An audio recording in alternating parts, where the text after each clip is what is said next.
Živjo! Se pravi, na podoben način, ko smo videli v prvih posnetkih, ko smo delali praprot, lahko naredimo tudi iz različnih cvetov, ki jih dobimo zdaj trenutno v gozdu, tudi različna grmička. Se pravi, zobotrebc, nekaj cvetov. Mi namesto, da bi pobarvali zobotrebc, smo tukaj dodali malo maha spodaj.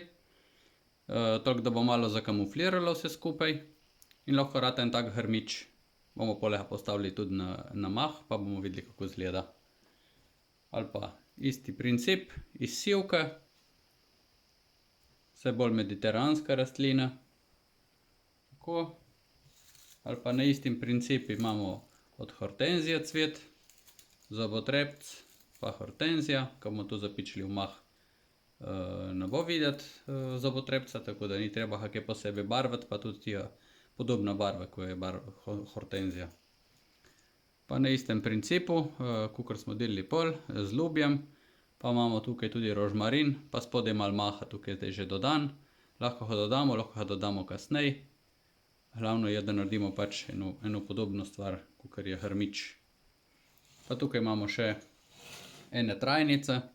Se pravi, vse lahko pripravimo ali na deščicu, ali na lubje, ali zobotrebcem in pol pikamo oziroma zlahamo, sestavljamo kompozicijo sproti, tako kot se nam zdi najbolj uporabno. Se vidimo na naslednjem posnetku.